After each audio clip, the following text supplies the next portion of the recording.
Hit zones of the earth, এটা হচ্ছে লংগিটিউডস and ল্যাটিটিউডস এর পার্ট 2। আজকে আমরা এখান থেকে স্টার্ট করব। The midday sun is exactly overhead at least once, মানে একদম মাথার উপরে সূর্য বছরে অ্যাটলিস্ট একবার তো হবেই, on all latitudes in between the Tropic of Cancer and Tropic of Capricorn. Tropic of Cancer এবং Tropic of Capricorn এর মানে Tropic of Cancer থেকে শুরু করে Tropic of Capricorn পর্যন্ত এই জোনটা, এই যে আমরা যদি এর আগের ফিগারটা যদি দেখি, this is Tropic of Cancer and this is Tropic of Capricorn। তো এই যে 23.5 ডিগ্রি নর্থ থেকে শুরু করে 23.5 ডিগ্রি সাউথ পর্যন্ত যে এখানে বছরের মধ্যে সারা বছরে অন্তত একবার না একবার, মানে একবার করে এখানে সূর্য একদম মাথার উপরে আসে। This area therefore receives the maximum heat and is called the torrid zone, যার জন্য কি হচ্ছে এই এরিয়াটা, এই যে ট্রপিক অফ ক্যান্সার থেকে শুরু করে ট্রপিক অফ ক্যান্সার থেকে ট্রপিক অফ ক্যাপ্রিকর্ন পর্যন্ত এই এরিয়াটা ম্যাক্সিমাম হিট রিসিভ করে সূর্য থেকে, তাই এটাকে বলা হয় টরিড জোন। এটা কি বলা হচ্ছে? Torrid zone. ভালো করে মনে রাখবে, ট্রপিক অফ উপরে ট্রপিক অফ ক্যান্সার মানে north point 23.5 degree north point থেকে 23.5 ডিগ্রি সাউথ পর্যন্ত, মানে উপরে ট্রপিক অফ ক্যান্সার, নিচে ট্রপিক অফ ক্যাপ্রিকর্ন পর্যন্ত, এই জোনটাকে বলা হচ্ছে torrid zone. Okay, the midday sun never shines overhead on any latitudes beyond the tropic of cancer and the tropic of capricorn। এই যে ট্রপিক অফ ক্যান্সার, ভালো করে আবার যদি দেখি, এই যে ট্রপিক অফ ক্যান্সার এবং ট্রপিক অফ ক্যাপ্রিকর্ন এর বাইরে জোনগুলোতে সূর্য কোনোদিনই বা বছরের কোনো সময়ই মাথার উপরে একদম লম্বভাবে পড়ে না। The angle of the sun's ray goes on decreasing towards the poles। এবার যত আমরা ধীরে ধীরে পোলের দিকে মুভ করব, তত সানরাইজ যে আছে, সানরাইজের অ্যাঙ্গেলটা ততটা ডিক্রিজ করে যাবে। As such, যার জন্য area bounded by the Tropic of Cancer and the Arctic Circle in the northern hemisphere, মানে নর্দার্ন হেমিস্ফিয়ারে, এই যে নর্দার্ন হেমিস্ফিয়ারে ট্রপিক অফ ক্যান্সার থেকে স্টার্ট করে আর্কটিক সার্কেল পর্যন্ত, এবং সাউদার্ন হেমিস্ফিয়ারের ট্রপিক অফ ক্যাপ্রিকর্ন থেকে নিয়ে অ্যান্টার্কটিক সার্কেল পর্যন্ত এই জোনটা, এই জন্য কি হচ্ছে, হ্যাভ মডারেট টেম্পারেচার। এখানকার টেম্পারেচার খুব একটা বেশি না, খুব কমও না, moderate. This are therefore called temperate zone, যার জন্য এই জোনটাকে বলা হচ্ছে temperate zone. Okay, next, areas lying between the Arctic Circle and the North Pole in the northern hemisphere and the Antarctic Circle and the South Pole in the southern hemisphere are very cold। এরপরে যে পোর্শনটা বাকি থাকলো, উপরের দিকে চলে যাও, Arctic circle থেকে স্টার্ট করে শুরু করে নর্থ পোল পর্যন্ত, এবং সাউদার্ন হেমিস্ফিয়ারে আন্টার্কটিক সার্কেল থেকে সাউথ পোল পর্যন্ত এই যে জোনটা, এখানে খুব ঠান্ডা থাকে, এই জোনটা খুব ঠান্ডা। এখানে সূর্য রশ্মিও খুব একদম তীর্যকভাবে পড়ে। Therefore this rays are always slanting and provides less heat, খুব তীর্যকভাবে পড়ে, যার জন্য হিটও কম এখানে রিসিভ করে। This are therefore call frigid zone, যার জন্য এই জোনটাকে বলা হচ্ছে ফ্রিজড জোন, ভেরি কোল্ড, এখানে খুব ঠান্ডা থাকে। তাহলে আমরা কটা জোন দেখলাম? তিনটে, একটা হচ্ছে টরিড জোন, একটা টেম্পারেট জোন, আর একটা হচ্ছে ফ্রিজড জোন। ওকে, তারপরে what are longitudes? আমরা the position of a place, it is necessary to know something more than latitudes of that place। কোন একটা জায়গার এক্সাক্ট পজিশন জানার জন্য শুধুমাত্র ল্যাটিটিউড সাফিসিয়েন্ট নয়, তার সাথে সাথে আমাদের লংগিটিউডসটাও জেনে রাখতে হবে। You can see for example, যেমন আমরা the Tonga islands in Pacific Ocean and the Maldives island in the Indian Ocean are situated on the same latitudes। এই টঙ্গা আইল্যান্ড এন্ড মালদ্বীপ আইল্যান্ড দুটো সেম ল্যাটিটিউডস এ অবস্থিত, 20 ডিগ্রি নর্থ একটা, 20 degree south একটা। Now in order to locate them precisely, we must find how far east and west these places are from a given line of reference। তাহলে আমাদের অবশ্যই জানতে হবে একটা রেফারেন্স লাইন থেকে এই দুটো পয়েন্ট কতটা, কোনটা ইস্টে আছে, কোনটা ওয়েস্টে আছে, আমাদের জানা অবশ্যই দরকার।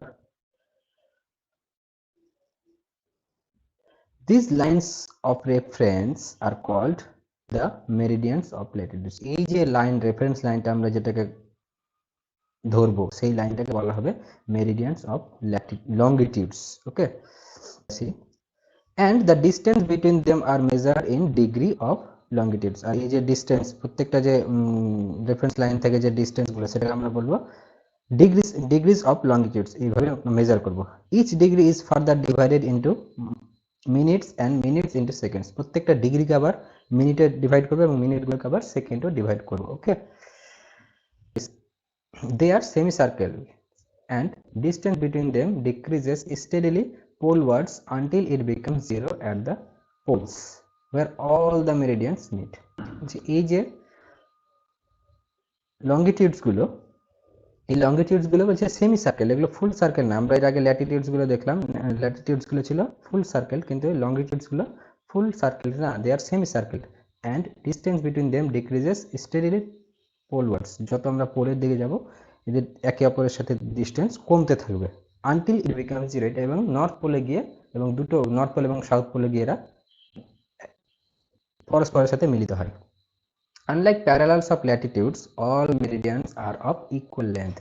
আমরা দেখেছিলাম যে প্যারালালস অফ ল্যাটিটিউডস গুলো যত আমরা পোলের দিকে যাচ্ছিলাম ধীরে ধীরে ছোট হতে শুরু করেছিল, কিন্তু এখানে ওটার মতো নয়। এখানে all meridians are equal length, প্রত্যেকটা মেরিডিয়ান্স এর length equal. Thus it was difficult to number the meridians, যার জন্য এখানে এগুলোকে নাম্বারিং করা একটা difficult। Hence all countries decided that the count should be from the meridians which passes through Greenwich where the British Royal Observatory is located। যার জন্য সমস্ত countries মিলে ডিসাইড করলো যে গ্রিনিচের মাঝখান দিয়ে যেটাকে যেখানে ব্রিটিশ রয়্যাল অবজারভারি অবস্থিত সেইটাকে আমরা রেফারেন্স লাইন ধরবো, এবং এই this meridian is called prime meridian. আর এই যে রেফারেন্স লাইনটা যেটা গ্রিনিচের উপর দিয়ে গেছে সেটাকে আমরা প্রাইম মেরিডিয়ান ধরবো। It's value is 0 degree longitudes and from it we count 180 eastwards as well as 180 degree westwards। এবং এই যে লংগিটিউডস যার প্রাইম মেরিডিয়ানের সেটাকে আমরা 0 কাউন্ট করব 0 ডিগ্রি, এবং এর থেকে 180 ডিগ্রি পূর্ব দিকে এবং 180 ডিগ্রি পশ্চিম দিকে আমরা গণ্য করব। The prime meridian and 180 degree meridian divide the earth into two equal halves। Prime meridian এবং 180 ডিগ্রি মেরিডিয়ানটা পুরো আর্থকে দুটো ভাগে ভাগ করেছে, the eastern hemisphere and the western hemisphere. একটা হচ্ছে ইস্টার্ন হেমিস্ফিয়ার এবং অপরটি western hemisphere. Therefore the longitudes of a place is followed by the letter E for the east and W for the west। It is however interesting to note that 180 degree east and 180 degree west meridians are not on the same line, sorry not না, দুটো একই লাইনে আছে। বলছে 180 degree east এবং 180 degree West যে মেরিডিয়ানসটা দুটো same লাইনে অবস্থিত।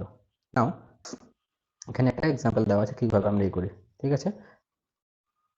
এটা হচ্ছে পুরো ওয়ার্ল্ডের ম্যাপ, তোমরা এই ম্যাপটা দেখতে পারো ভালোভাবে। লংগিটিউডস অ্যান্ড টাইম, এবারে লংগিটিউডস অ্যান্ড টাইমের ব্যাপারে দেখি একটু কি বলছে। The best means of measuring time by the movement of Earth, the Moon and the planets। সবচেয়ে ভালো টাইম পরিমাপ করার উপায় হচ্ছে সূর্য, চন্দ্র এবং গ্রহদেরকে দেখে। The sun regularly rises and sets every day and ritually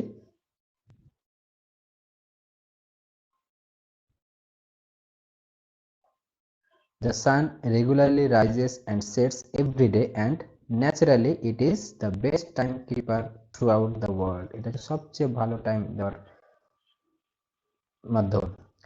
Local time can be reckoned by the shadow cast by the sun, which is the shortest at noon and longest at sunrise and sunset। কোন একটা জায়গার local time measure করার সবচেয়ে ভালো উপায় হচ্ছে সূর্য দেখে, সূর্যের ছায়া দেখে, যেটা সবচেয়ে ছোট ছায়া বা সবচেয়ে শর্ট ছায়া কখন হবে, সেটা কখন হবে যখন দুপুরবেলা এবং সকালবেলা এবং সন্ধ্যাবেলা সবচেয়ে বড় ছায়া হবে। When the prime meridian of Greenwich has the sun at the highest point in the sky, all the places along this meridian will have midday or noon। যখন প্রাইমারি ভেনিচক্রের একদম মাঝখানে যখন থাকবে সূর্য, তখন এই লাইনের বরাবর সমস্ত জায়গায় দুপুর বলে গণ্য করা হবে। As the earth rotates from west to east, those places east of Greenwich will be ahead of Greenwich time and those to the west will be behind it. যেহেতু সূর্য পশ্চিম থেকে যেহেতু আমাদের পৃথিবী earth rotates from west to east, যেহেতু পৃথিবী পশ্চিম থেকে পূর্ব দিকে ঘুরছে, those places east of Greenwich will be ahead of Greenwich mean time and those to the west of the west will be behind it. যার জন্য যারা গ্রিনিচের পূর্ব দিকে আছে, গ্রিনিচের পূর্ব দিকে যেগুলো কান্ট্রি থাকবে বা যে দেশ থাকবে, তারা গ্রিনিচের থেকে এগিয়ে থাকবে এবং যারা পশ্চিমে থাকবে তারা পিছিয়ে থাকবে। টাইমের according to time, the rate of difference can be calculated as follows. এই যে ডিফারেন্স, কতটা এগিয়ে থাকবে, কতটা পিছিয়ে থাকবে, এটা ক্যালকুলেট করা হয় কিসের উপর বেস করে? Earth rotates 360 degree in about 24 hours. Total যদি একবার রোটেট করে তাহলে 360 ডিগ্রি। এটা ঘুরতে কতক্ষণ টাইম লাগে? 24 ঘন্টা, which means 15 degree an hour or 1 degree for 1 degree in 4 minutes। যার মানে হচ্ছে যে 15 ডিগ্রি 1 ঘন্টা ঘুরতেও টাইম লাগবে, মানে 15 ডিগ্রি ঘুরতে 1 ঘন্টা টাইম লাগে এবং 1 ডিগ্রি ঘুরতে 4 minutes. Thus, when it is 12 noon at Greenwich, the time at 15 degree east of Greenwich will be 15 into 4, that means 60 minutes, therefore 1 hour ahead of Greenwich। তার মানে যদি 15 ডিগ্রি ইস্টে থাকে কোন শহর গ্রিনিচ থেকে, তাহলে সেখানে 1 ঘন্টায় টাইমটা এগিয়ে থাকবে, which means 1 pm। সেম ভাবে আবার যেটা পশ্চিম দিকে থাকবে সেখানে 1 ঘন্টা পিছিয়ে থাকবে, 11 am থাকবে। At 180 degree it will be midnight when it is 12 noon at Greenwich। তার মানে গ্রিনিচ যেহেতু জিরো রেফারেন্স, গ্রিনিচে যখন দুপুর 12টা বাজবে, ঠিক তার অপোজিটে মানে 180 ডিগ্রি যেটা লঙ্গিটিউডস, সেইখানে একদম মধ্যরাত্রি 12টা বাজবে। ওকে, at any place at any place a watch can be adjusted to read 12 o'clock when the sun is at the highest point in the sky। যে কোনো জায়গায় দাঁড়িয়ে তুমি তোমার ঘড়ির কাঁটাকে 12টায় ঠিক করতে পারো, যখন একদম সূর্য ঠিক একদম মাথার উপরে থাকবে। therefore when it is midday, একদম দুপুরবেলা যখন। The time shown by such a watch will give the local time for that place। এই যে তাহলে কি হবে, ঘড়িটা একদম সেখানকার একদম লোকাল টাইম ডিনোট করবে।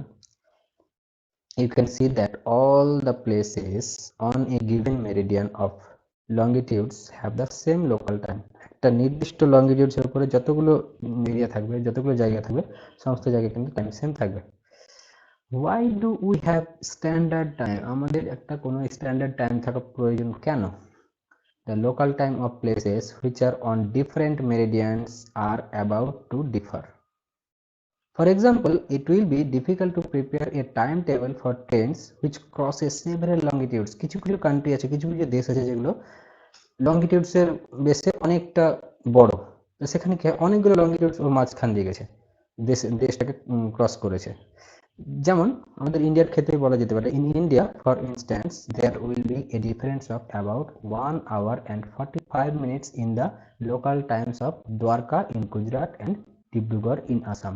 আমাদের একদম পশ্চিমে, আমাদের ইন্ডিয়ার পশ্চিমে দ্বারকা, গুজরাটের দ্বারকা, এবং পূর্ব দিকে ডিব্রুগড়, আসামের ডিব্রুগড়, এই দুটো জায়গার মধ্যে সময়ের ব্যবধান হচ্ছে 1 ঘন্টা 45 minute. It is therefore necessary to adopt the local time of some central meridian of a country as the standard time for the country। তার মানে এটা খুব প্রয়োজনীয় যে এখানে একটা টাইম হচ্ছে, এখানে একটা টাইম হচ্ছে, তো মাঝখানে আমাদের একটা নির্দিষ্ট টাইম ধরে পুরো দেশে যাতে সমস্ত কাজকর্ম হয়। In India, the longitudes of 82.5 degree east, that means 82 degree 30 minute east is treated as standard meridian। তাহলে এই যে মাঝখানে বরাবর 82.5 ডিগ্রি পূর্ব, 82.5 ডিগ্রি পূর্ব, এই মেরিডিয়ানটাকে আমাদের ইন্ডিয়ান স্ট্যান্ডার্ড ধরা হয়। The local time at this meridian is taken as the standard time for the whole country। এই জায়গা টাইমটাকে পুরো কান্ট্রি, পুরো দেশের মধ্যে স্ট্যান্ডার্ড টাইম ধরা হয়। It is known as the Indian standard time, এটাকে আইএসটি মানে ইন্ডিয়ান স্ট্যান্ডার্ড টাইম বলা হয়।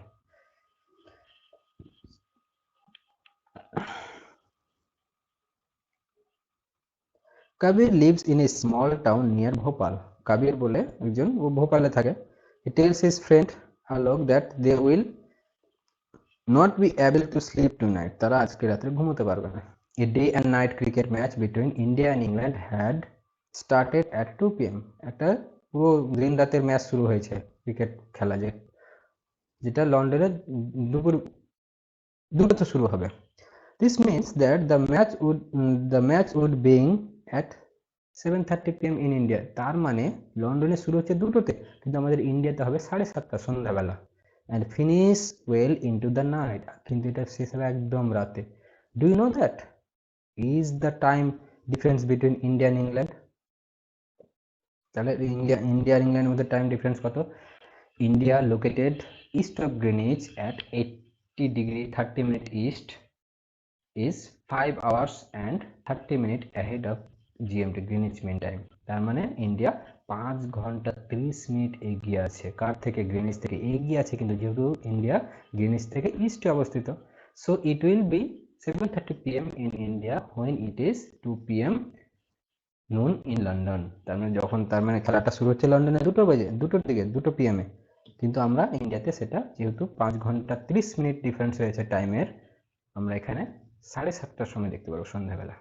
Some countries have a great longitudinal extent, কিছু কিছু দেশ আছে যাদের লংগিটিউডিনাল এক্সটেন্ট বিশাল অনেক বড়, and so they have adopted more than one standard time, যার জন্য তাদেরকে বাধ্য হয়ে একাধিক স্ট্যান্ডার্ড টাইম মেনটেন করতে হয়। ফর এক্সাম্পল ইন রাশিয়া, যেমন এক্সাম্পল হিসেবে বলতে পারো রাশিয়াতেই there are as many as 11 standard time, সেখানে 11খানা স্ট্যান্ডার্ড টাইম আছে। The earth has been divided into 24 time zone. তাহলে আমাদের পুরো আর্থটাকে, পুরো পৃথিবীটাকে 24খানা টাইম জোনে ডিভাইড করা হয়েছে। প্রত্যেকটার মধ্যে ব্যবধান কত? 1 ঘন্টা করে, কিন্তু each zone thus covers 15 degree of longitude, আর প্রত্যেকটা ডিগ্রি ডিফারেন্সে 15 ডিগ্রি করে, মানে 1 ঘন্টা। ওকে, তো এই হলো আমাদের পুরো ল্যাটিটিউডস অ্যান্ড লংগিটিউডসের। আজকে আমরা পুরো সেকেন্ড পার্টটা শেষ করে ফেললাম। যারা ফার্স্ট পার্টটা দেখোনি, ফার্স্ট পার্টটা আমার পেয়ে যাবে। এরপরে আমরা এক্সারসাইজগুলো করবো। তো এক্সারসাইজের জন্য আমি তোমাদের